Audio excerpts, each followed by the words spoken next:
तो कुल मिलाकर आपको बताएं, घुसपैठ की घटनाएं बढ़ने की खबरें आप सुन रहे होंगे। झारखंड से आपने सुनी होगी, असम से सुनी होगी, और अब हैरान करने वाला खुलासा जो आर्थिक फाइनेंस कैपिटल है हमारी मुंबई, उसको लेकर हुआ है कि मुंबई में सब कुछ बदलने वाला है। यहाँ की डेमोग्राफी पूरी तरह से बदलने वाली है, क्योंकि घुसपैठियों ने मुंबई को भी अपना गढ़ बनाना शुरू कर दिया है। यहाँ पर वो पहुंचने लगे हैं और फर्जी आई कार्ड्स बनवा कर यहाँ रहने का उन्होंने ऑप्शन खोज लिया है। और ऐसे में यहाँ मुंबई की डेमोग्राफी आपको बताएं 2051 तक बिल्कुल भी तब्दील हो जाएगी। एक रिपोर्ट में ये चौंकाने वाला खुलासा हुआ है जो सभी को हैरान कर रहा है।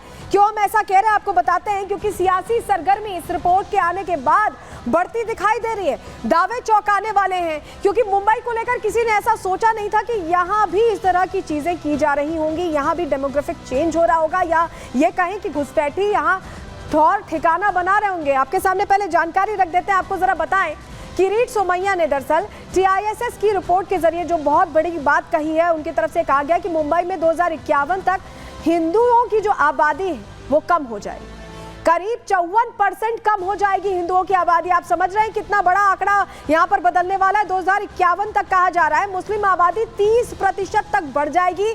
30% की बढ़ोतरी हो गई। और मुंबई में देखिए, ऐसे में बांग्लादेशी और रोहिंग्याओं की तादाद बढ़ती दिखाई दे रही है, और अभी से ये शुरू हो चुका है। और 2051 तक क्या तस्वीर होगी ये हम आपको बता रहे हैं। और ये रिपोर्ट में बड़ा खुलासा हुआ। इस रिपोर्ट के जरिए दावा किया गया है कि यहाँ पर तस्वीर बदलने वाली है मुंबई में।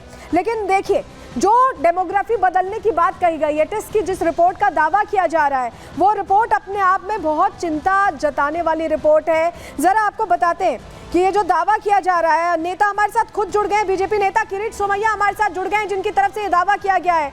सर, टिस रिपोर्ट का आप हवाला देते हुए ये कह रहे हैं कि सब कुछ बदलने वाला है। क्या यही वजह है कि मुंबई में महाराष्ट्र चुनावों में भी मुस्लिम अपीजमेंट की जो पॉलिटिक्स है वो बढ़ गई है? पहले रिपोर्ट में किस तरह से खुलासे हुए, जरा ये दर्शकों पहले आप बताइए। वास्तव में देखो, मैं आपको प्रैक्टिकल बात कहता हूं। मैं 1980 से मुंबई की डेमोग्राफी क्या आपको डिटेल कह सकता हूं। जो मानखुर्द एरिया है वहां पर 10,000 की बस्ती नहीं थी। आज वो पूरी विधानसभा में, लोकसभा चुनाव में कांग्रेस ठाकरे सेना को 1,16,000 वोट, भाजपा को 28,000। भिवंडी, नया नगर, मुंबा देवी, तो जिस प्रकार से बांग्लादेशी, रोहिंग्या, मुस्लिम पॉपुलेशन वहां बढ़ी है, यह देखकर बहुत सिंपल है कि आउट ऑफ 66 विधानसभा सीट MMR रीजन 22 से ज्यादा सीटों पे मुस्लिम विधायक चुनकर आएंगे 2050 में। तो यह जो इसका sample survey Tata institute of social science ने किया है, जो वास्तविकता है, और सैंपल सर्वे के आधार पर उन्होंने ये रिपोर्ट में के जो सारांश कंक्लूजन पब्लिश किया है, चिंता की बात है।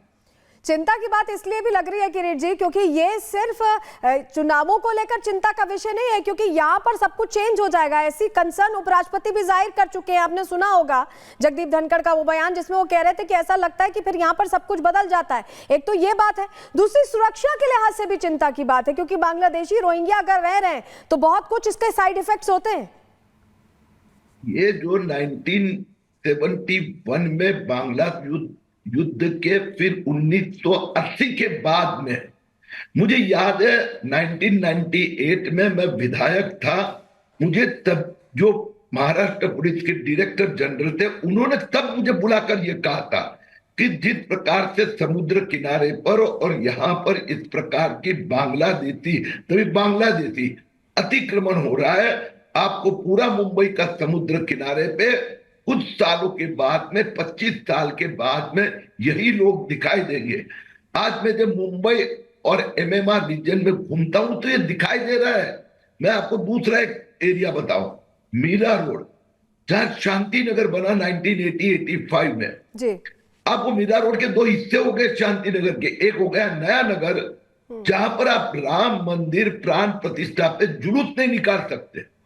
तो ये वास्तविकता है, और ये वास्तविकता यानी है आप ये कि कह यहाँ रहे का हैं कि ये एक नेचुरल तरह से चिंताजनक है और ये बहुत बड़ी समस्या भी खड़ी करने वाला है। बहुत शुक्रिया किरीट सोमैया जी जुड़ने के लिए और बातचीत करने के लिए रिपब्लिक भारत से। तो आपने सुना किरीट सोमैया खुद बता रहे हैं कि कैसे तस्वीर बदल गई है, लेकिन जिस रिपोर्ट का दावा कर रहे हैं, जिस रिपोर्ट का हवाला दे रहे हैं किरीट सोमैया, उस रिपोर्ट में क्या है? चलिए पहले बड़ी बातें आपको बता देते हैं, क्योंकि ये बातें चौंकाने वाली हैं, हैरान करने वाली हैं, ऐसे में आपके लिए जानना भी जरूरी है। चलिए वो बातें पहले आपको बताएं। देखिए, ये जो आंकड़ा हम आपके सामने रख रहे हैं, ये मुंबई के लिए ये रिपोर्ट आई है और इसमें कहा गया है कि 1961 में कितने प्रतिशत हिंदू थे?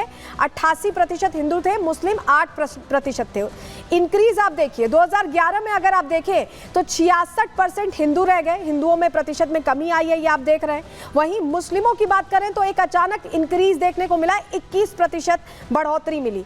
2051 को लेकर क्या कहा जा रहा है इस रिपोर्ट के जरिए कि मुंबई में जो डेमोग्राफी है वो बिल्कुल देखिए 50% के करीब पहुंच गए हिंदू, 54% हिंदू रह जाएंगे 2051 तक में, और मुस्लिमों की संख्या 30% तक हो जाएगी। और ये बहुत चौंकाने वाला खुलासा है, क्योंकि यहाँ पर आप देखिए मुस्लिम आबादी की बढ़ोतरी कैसे, और 21% की बढ़ोतरी हो गई है, लेकिन हिंदुओं की जो आबादी है वो घट रही है, 50 के करीब 54% के करीब आ गई है। इस रिपोर्ट में ये बड़ा खुलासा हुआ है। लेकिन आपको बताते हैं कि टिस क्या है। आप सोच रहे होंगे ये रिपोर्ट किसकी है, ये टिस क्या है। चलिए पहले आपको बता देते हैं कि ये संस्था क्या है और ये कैसे इसको लेकर रिपोर्ट आई है। चलिए जानकारी आपके सामने रख रहे हैं। टिस का सीधा सीधा मतलब है, देखिए, Tata institute of social sciences. ये अलग अलग मसलों पर रिपोर्ट तैयार करते हैं, भारत की जो सामाजिक विज्ञान संस्था है टिस, और ये बदलती सामाजिक वास्तविकताएं जो है, जो वस्तु स्थिति है, उसको लेकर एनालिसिस करते हैं, उसको लेकर स्टडी करते हैं, उसको लेकर रिपोर्ट तैयार करते हैं। 1936 में इसकी स्थापना हुई थी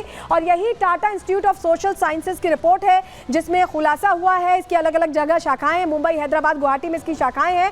और यही टिस यानी Tata institute of social sciences की जो रिपोर्ट है उसमें मुंबई की डेमोग्राफी को लेकर ये बड़ा खुलासा हुआ है, जो हैरान भी करता है कि क्या वाकई में ऐसा होने वाला, अगर ऐसा होने वाला है तो ये चिंता का विषय है। लेकिन आपको बताते हैं कि क्या मुंबई की डेमोग्राफी बदलेगी। रिपोर्ट में जो बातें कही गई उसमें कई ऐसे दावे हैं जो हैरान करते हैं और जो परेशान भी करते हैं, क्योंकि तस्वीर बदलने वाली है। चलिए जानकारी आपके सामने रख रहे हैं। जो रिपोर्ट में दावा किया गया है, मुंबई में बांग्लादेशियों और रोहिंग्या मुसलमानों की आबादी बढ़ गई है। ये बताया जा रहा है कि झुग्गी वाले इलाके में ये अपना ठौर ठिकाना ले रहे हैं, वहीं रह रहे हैं।